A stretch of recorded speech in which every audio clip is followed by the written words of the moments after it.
So I'm here sitting with Tom Amenta, a veteran of the war in Afghanistan and an Army veteran in the Army Rangers. Thank you for joining me, Tom. How you doing?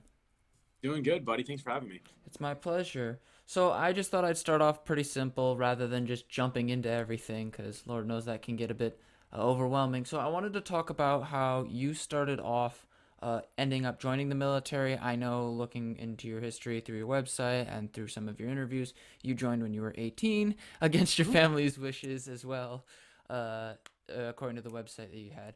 And I was wondering what motivated you to go into the military, and then what motivated you to want to join the Army Rangers specifically? So I guess I have to be fair to our side of our mutual side of the family, in the fact that our grandfather and our great uncle did not really have a problem with it. It was everybody else in the family. My parents certainly did not want me to do that, and then grandma and grandpa on my dad's side of the family vociferously did not. But I feel like we'll tell that tale and we'll set that up. No, they were generally okay with it, and actually, it was. Our recently deceased, may he rest in peace, great uncle Ralph, who actually got me into the Rangers. I asked, he was a in Vietnam and he was in a special operations unit, and I asked him, like, Uncle Ralph, I'm like, what do I do? He's like, well, Tommy, what do you want to do? So I want to jump out of airplanes. I want to shoot automatic weapons. I want to blow stuff up, sir. And he's like, well, then you need to go be an Army Ranger. And so on literally on my 18th birthday in 1999, I raised my right hand and I enlisted for an 11 X-ray 11 40 series contract, which was to be in the infantry and to um, try out for the 75th Ranger Regiment, which is the United States Army's premier special operations raid force. I made it there, and then actually 1 year to the day that I enlisted was my first day in Second Ranger Battalion. So it took me exactly 1 year to get there, but that was how I did it. That like I've heard stories like that before, but it's always interesting to see that like people connect not only with those who are trying to get them in, but also with people that have already been in units or have experience with it. And I was wondering, what role did obviously the familial element play, but what role did seeing other people in this kind of environment play in your understanding of your service? Oh man, I just watched war movies as a teenager and wanted, because it was 1999 when I enlisted. So 9/11 had not happened. The United States hadn't been really in a conflict since Gulf War One in the early 90s, and that was junior high. Somalia happened, when I was in junior high, things like that. So, um, so for me, it was, I'm the oldest of four. Um, I wanted a little bit of adventure. I wanted some college money. I certainly wasn't ready to go to college. I was going to screw that up. So, that was what I was there to do. To grow up a little bit, get a little bit of adventure, get money to pay for school. Those were really my motivations. And then, I'm the be all you can be generation for the Army, commercials and stuff like that. And I don't know how the marketing hits with the kids these days, but that was awesome. Um, and so it was kind of a combination of all those things where I was like, yeah, let's do it. It's actually really interesting that you brought up 9/11 as well, because for a lot of people, more younger soldiers, 9/11 or the memory of 9/11 has played a role in that. So if since you've probably served with a lot of people who were motivated by 9/11 to get involved, what differences did you see between, say, your perspective and those who joined because of 9/11? So I actually wasn't in I'll take it a step further back. I actually wasn't in the United States when 9/11 happened. I was on a training mission. Actually, the mug, the Stein right over my shoulder that you Mm. can see right there, that's in commemoration of Operation Centurion Crusader in Germany, which is where I was when it happened. I didn't actually see the towers fall until a week after it happened because we were in the middle of a training exercise. So, and that was the worst. You get a bunch of, you get 200 dudes that are all sweaty, tired, angry, know that they're going to war, but hadn't seen why. And I mean, frankly, like, the world had been so desensitized. So we look up at CNN a week after it, and all we do is see that plane smashing into the second tower over and over. And like, it was on like a 10-second loop on CNN International. And so we were like, oh, we're gonna go do this. Like, someone just stepped up to the U.S. in a really cowardly way, and now we're gonna go even the score. Mm. Um, and you definitely saw the first wave of those men and women come through. I went to my first combat tour was the started very early March of 2002. Um, by the time I got back from that, you were starting to see like the early edge people really sort of filter in to the infantry and the combat arms. I hurt my shoulder, and I went and worked staff starting January 2003. So I watched that pipeline come through, people who were trying to get into the Ranger Regiment, because I was at regimental headquarters. I used to grade their PT tests. Mm. And so, at least for that first 2 years, these were people that had they were there to go try and right a wrong, right? Mm. When I was in the National Guard from 2004 till 2013, you sort of saw an evolution away from that. Like, people still knew they were going to go to war. They still were willing to accept the nation's call for that, but it wasn't as personal. It wasn't the stories of I was at place X when 9/11 happened certainly went away. Whereas, from, called the back end of 2002, certainly through 05, 06, that was a really large driving motivating factor for people. Yeah, and my I've noticed that there seems to be almost a generational divide, even perhaps even along multi-generational divides in some cases, uh, where you see people who, like yourself, saw this, even though it was later, you still had this very strong effect, versus say younger people like my age who are who may be serving, and don't feel the same way or experience it in a different way. And I was wondering, have you ever had that interaction, both like outside of your service or just in your daily life, or have you noticed it in the way some people who are on leave or things like that talk about their experiences? I mean, so I think that you have to take the recognition that the United States was at war for 20 years. It was the longest continuous war that the U.S. ever had, and less than 1% of the American population, according to the Department of Veterans Affairs, served in it. So right there, you have this hyper minority of the American population that has done this job over the past 20 years. So I think that before you even get to the generations and you get to the generational motivations, we have to acknowledge that there's this incredibly small group of people that have accepted this burden. Um, Also, the other thing is that well over 70% of all enlistments are all people who join the military are first term and one and done enlistments. So they just do their 2 to 6 years and then they get out. So you have a lot, and over that 20 years, you have a lot of sort of people that got on the train and got off the train, at fixed points, which creates this sort of, I guess, narrative of, that starts off with where were you and when did you serve is going to really color sort of how you saw things. Also, what units you were in and what your experience was. I mean, people ask me all the time, it's like, how did you feel about going to Afghanistan? I'm like, man, we were pissed. When we knew exactly who we were going after, and all we wanted to do was put a bullet through Osama bin Laden's head. Like, that was it. Like, it was 2002, 2004. We were going after UBL. That was it.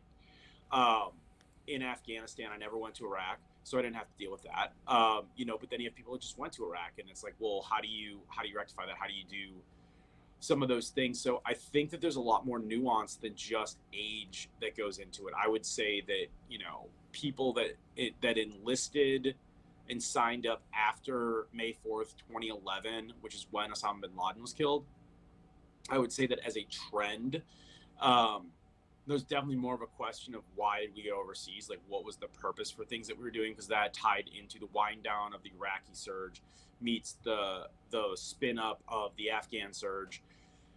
But those ultimately turn into policy statements and political questions, and Yep, so yep. you have, um, we owned the battle spaces that we were in.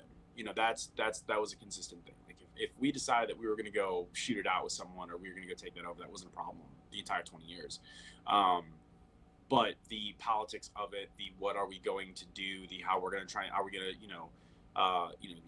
the Bush administration was really like, let's just war hawk it. The Obama administration evolved to more of what you would call a cut the grass, just, trim out middle management, keep it at a reasonable level.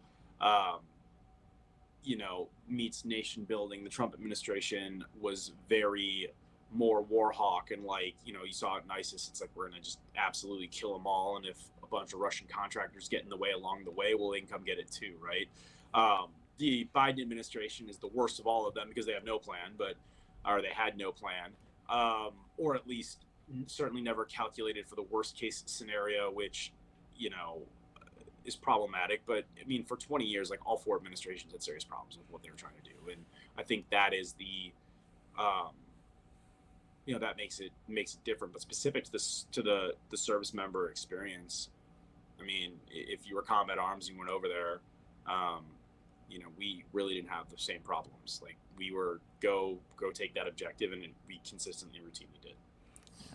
And it's interesting that you brought up how there's on the one hand you've got the very very clear difference in who's serving, and the people who don't really know the full extent of what's going on in terms of the person and human realities of warfare. And then there's also the issue of partisanship, evolving politics, or just differences in opinion from where the Bush administration Republicans were versus the Trump Republicans are today. And I wanted to ask, like, in terms of how your perspective affected you, how, when you came back, when you left the military, how did that kind of perspective clash with what you saw people saying about the war in Afghanistan when you got back to the United States?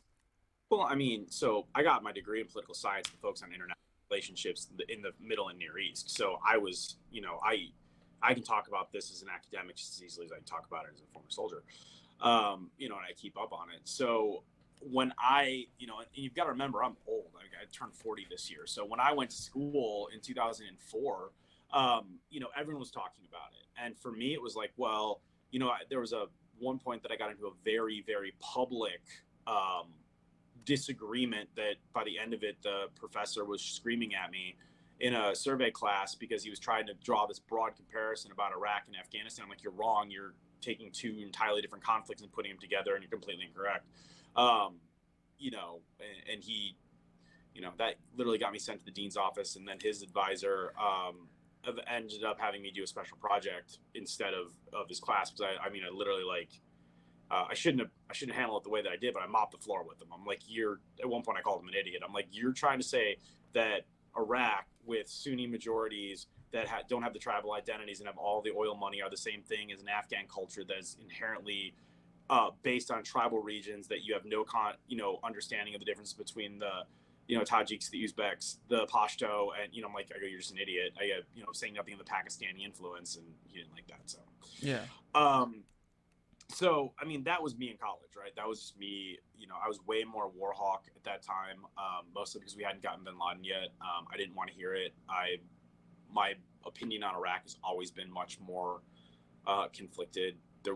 I don't know if I would say there was a reason really to go in the way that it was offered by that administration. You can make, on the backside, you can make a case that it allowed for a level of energy independence through fracking and things like that could be said to serve the national interest. I think it's sort of a really garbage backdoor way to do it. But if you want to make a policy meets collective good argument and you choose to take that position, I mean, it's there, it's viable. I don't agree with it, but when you factor in that a whole bunch of oil dudes were running the White House and running the executive branch, and you look at what happened, and you looked at the fact that up until the Biden administration killed the Keystone Pipeline and has severely reduced fracking, and now somehow thinks OPEC is the solution to our energy needs because it looks cleaner and he can try and position himself as a more green candidate. We were energy independent, and that moves into something that's not the topic of discussion, climate change and things like that, which we can talk, but it's like that was, generally speaking, sort of a consensus when it was all said and done, is what those administrations were doing. I don't like it, but at least you see, when you understand it and you peel back the layers, a level of sort of wherewithal. But Afghanistan was always a much different animal. Afghanistan was always about counterterrorism and insurgency and protecting national interests from terrorist organizations and terror attacks, which for 20 years we did. And that's the thing I would say of any veterans watching like myself. It's like, if you went over there, hold your head high. Don't buy into the political garbage and narrative going on right now, because for 20 years there was nothing like 9/11 that happened. Um, I was really angry when it started, and one of my friends, Claire, was like, you know, in 20 years, I got married. I had my children. My father watched his grandson grow up, and we never had to worry about a 9/11 because of you and other veterans. And that's your legacy, not the pullout and what's happening today. And she's right. And that is ultimately what it is. Um, so to me, that's the most important part. Yeah, and I'm glad you've kind of hit off on a few things, but I am talking about like a legacy and how these events are remembered is kind of important, not just to me but to other historians because I did write my thesis on the memory of Ella Baker and how that affected her. But I was wondering, like you mentioned earlier, how something is remembered right now is very different from where it'll be, say, 20, 30, 40 years ago, especially when more and more information comes out and we think about this.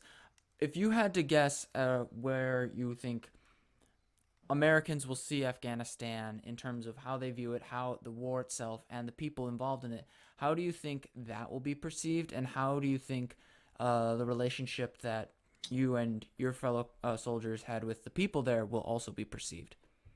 Well, I mean, I think history is just that. It's his story. So, you know, the book that we did, The 20-Year War, is meant to try and start the conversation of veterans being able to say, to share their service and their transition experiences in their own words. Um, you know, the last time I was in Afghanistan is going on 16 years ago. So already, like, I'm old by that standard. I get to tell. I look back on it with, I don't want to say revisionist, but foggy eyes, and way more in sort of the nuance, way less than the nuance and way more of like sort of the memory. So I think that you know history is ultimately narrative shaping. I mean, whether you try and be honest about it or not, where it's like, you look at problems like, what aspect do you focus on in a survey course that's going to be 8 weeks in a college semester, for example, or in education, try and cover 1,000 years of history. Like, what do you hit on? Where do you go? Right? You're already shaping narratives that way. It's nothing against anyone who's making those choices. It's just that you have to accept that that's the table stakes of anything when you discuss it. So to me, I will be very interested to see who is trying to shape that narrative and why. And it goes back to how small of a population went and served for the duration of something that um, most Americans forgot about by the end of it. Everyone's talking about this forever war, and oh, we're doing all these things. Well, there had not been an American who had died in Afghanistan before the 13 that were killed by that ISIS-K suicide bomber. Um, February 2020 was the last American casualty that happened in Afghanistan. In his first speech, when we talk about history and narrating and what that, President Biden comes out 3 other places, talking this nonsense about rising capability of counterterrorism. It's like, okay, you mentioned 3 places. Iraq, we have 2,000 troops there right now. And 3 weeks before he gave that speech, the president of Iraq was in the White House, in the Oval Office, shaking his hand as we were confirming and affirming that we would keep advisors and intelligence assets in the country through past the end of the year when we were supposed to be withdrawn. We have 900 troops in Syria right now, which the president, like 3 days after that speech, was like, oh yeah, we don't have anyone in Syria. And then the Pentagon's like, yeah, we do. 900, same profile, advisors, intelligence, and technical logistical support specialists. We don't know the exact number for the third place, fighting Al-Shabaab in the Horn of Africa, but we know that they're there. We know that they exist because of AFRICOM's numbers. They weave them inside of the entire Africa mission as a whole. Mm. So one of the things I will be fascinated, and I hope I get to help shape this narrative, because I'm going to continue to just hammer the president for this, is that he had a consistent counterterrorism policy except for Afghanistan. The decision was made we were going to leave.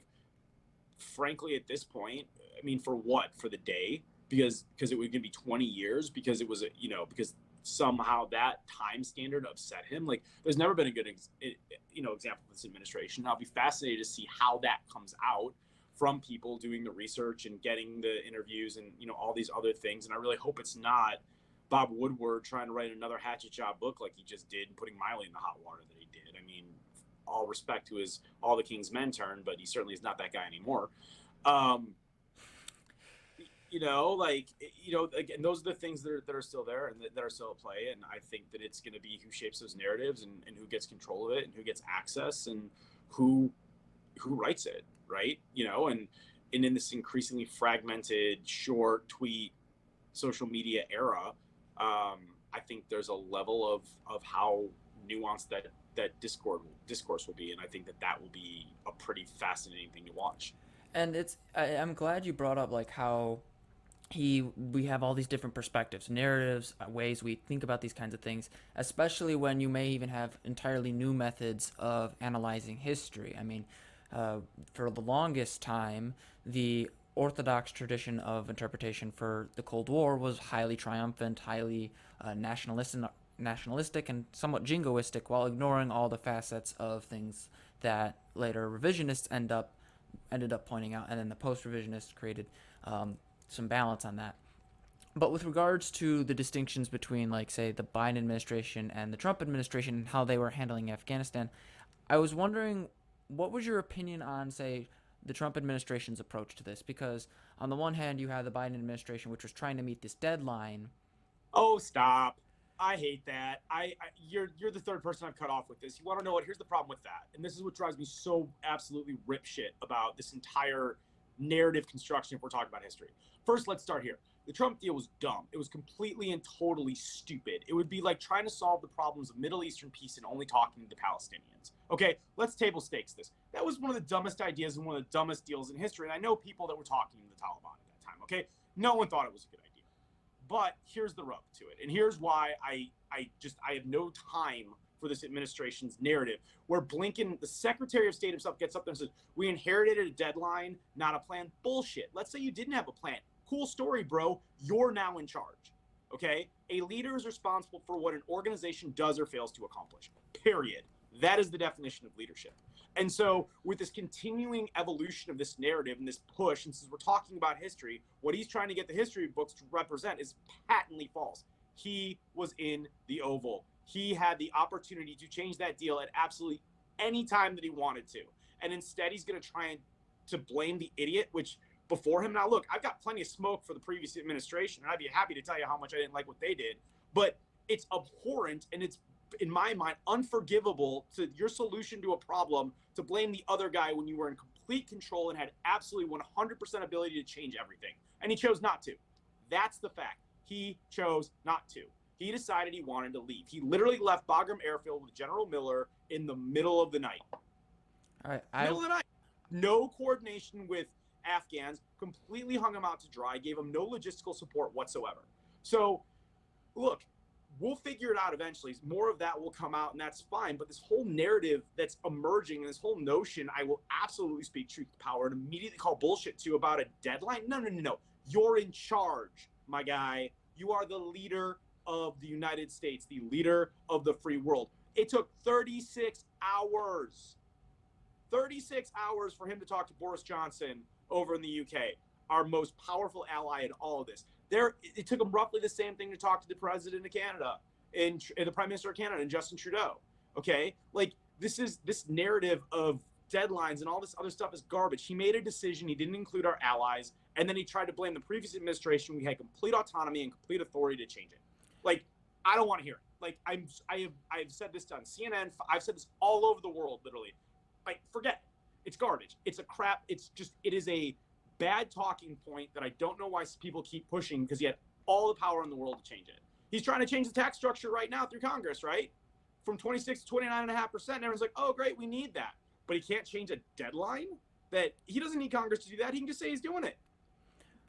What I was gonna say was not so much as it relates to like blaming or saying that he had to hold to this deadline. Well, my point was I was gonna ask whether or not you saw a similarity in their thinking about whether or not they had to hold to a specific date, rather than approaching it as a matter of analyzing the strategic structures. I was going to be more focused on. I think that both of them were looking at Afghanistan as their own version of publicity stunt, and I think that the difference is that you had a trend line in the Trump administration for all of the things that I'm highly critical of him. The one thing you can say is when Syria started going sideways, he's like, oh no, we are not. This is an unacceptable risk to American national security. He sent in a whole bunch of troops, and they absolutely decimated ISIS. He was trying to do roughly what he wanted to do in Afghanistan. That was pull out, get out of there. ISIS got out of control, and he immediately sent the troops back in. I mean, that's what he did. which in my opinion was the right call. There was a serious endangerment to American counterterrorism strategies and American national interests, and he left a smoking hole in the ground. Now, there's other ways he could have done it.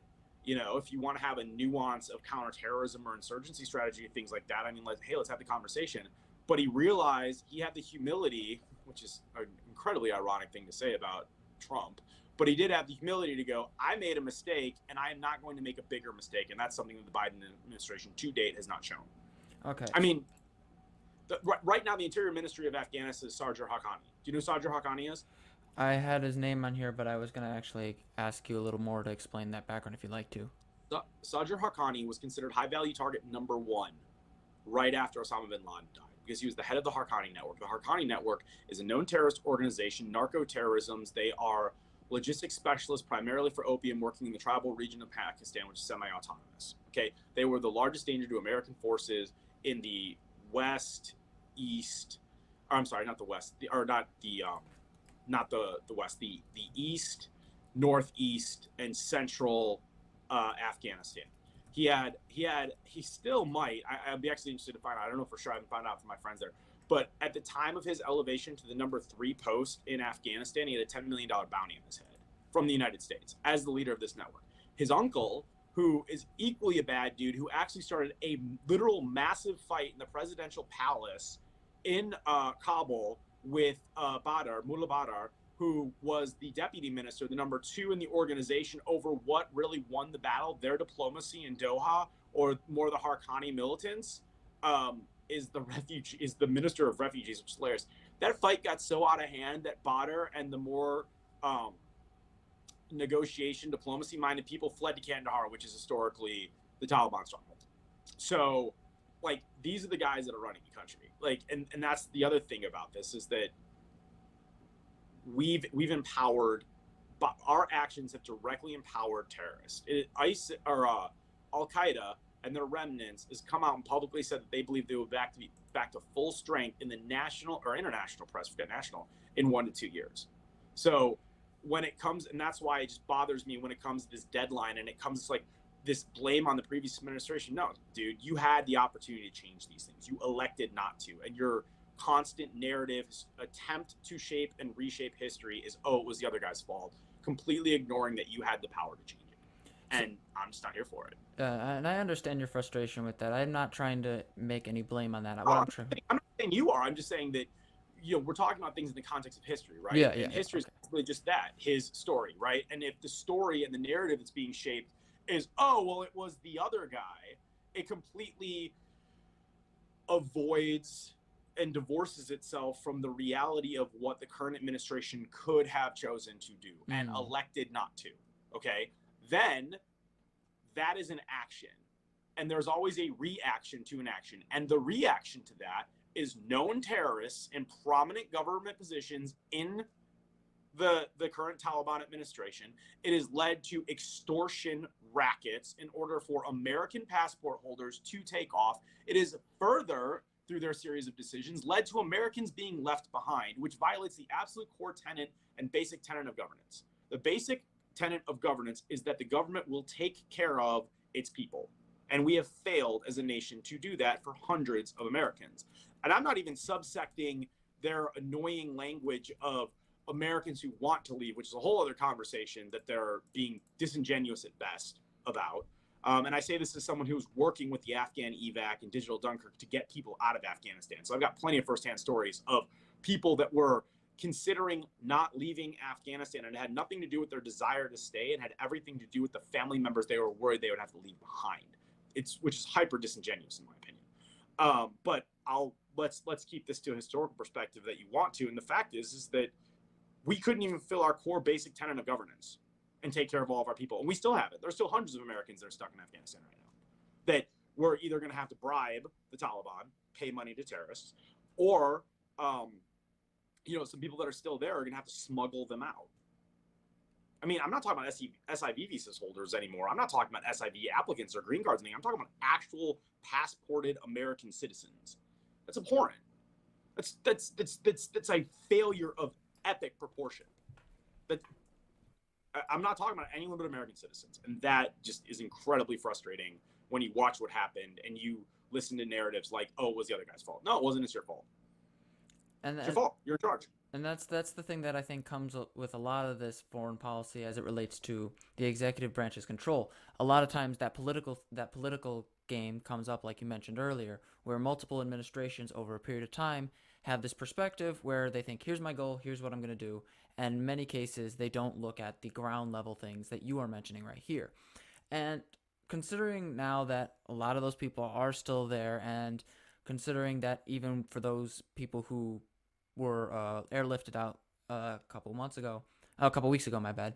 Um, what would you like to see as the appropriate response from the current administration, and how do you think we should handle not only the people that we currently have in our custody, but those who are not currently in our custody and under our security?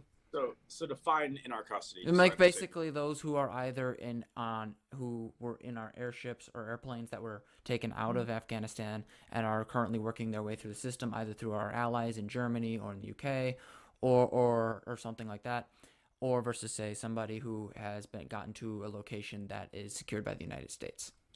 Embrace them and help them do everything they can to achieve the American dream. Like, one of the things that bothers me so much about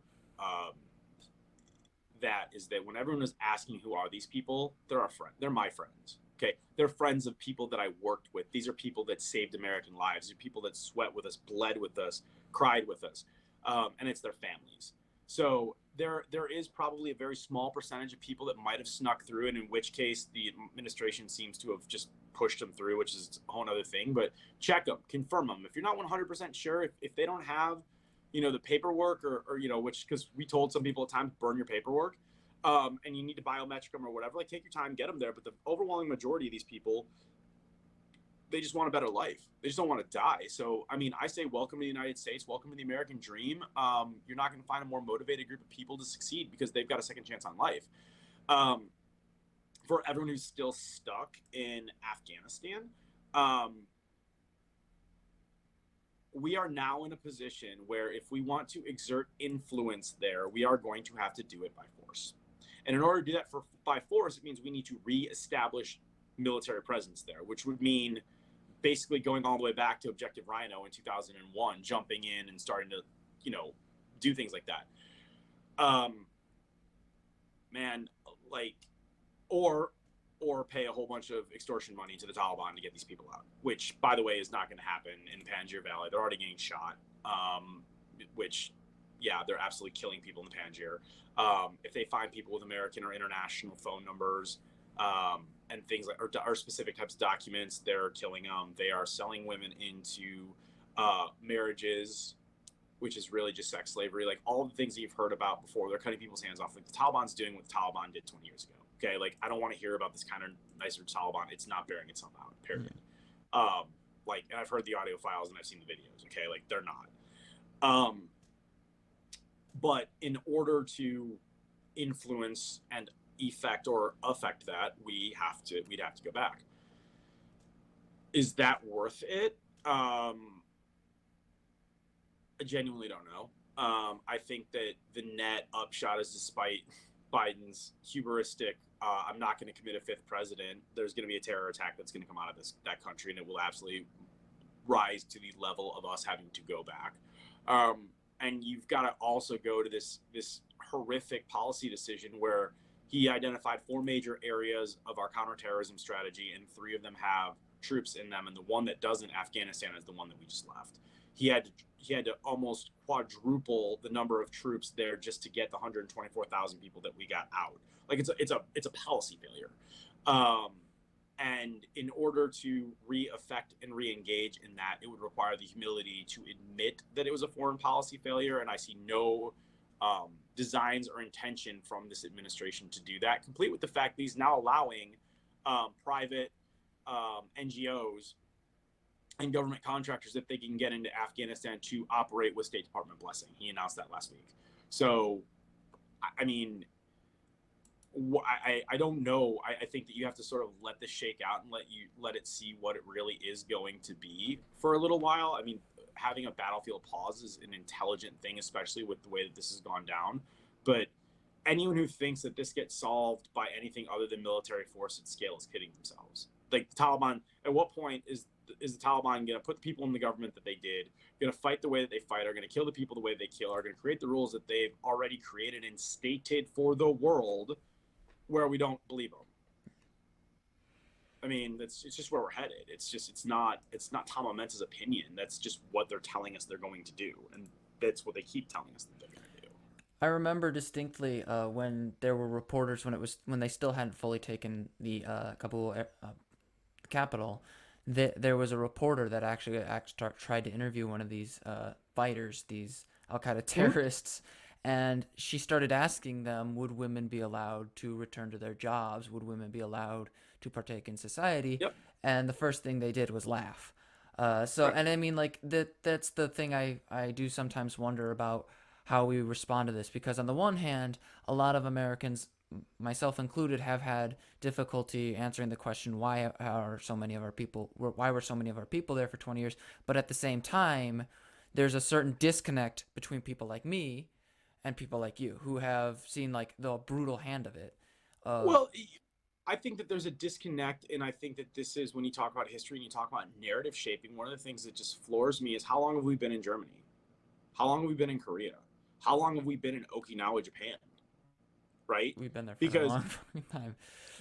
so this narrative of, now, if you want to say that it was a more dangerous situation in Iraq right now, or in Syria right now, or the Horn of Africa right now, or Afghanistan right now, like, I understand if you want to talk about, permissive, semi-permissive, non-permissive environments, and the risk to troops. I mean, but that's a different conversation from how long we've been there, which is another one of those narratives that I find hilarious, in the sense of, like, we're never leaving Germany, right? I mean, we're never leaving Germany. We've been in, for the longest time, the most American troops, if we weren't in an active war zone, were in Germany, right? We're not leaving Korea as long as North Korea is still there. Like, we have an active, vested interest, and everyone understands that. We spend billions of dollars there, right? So,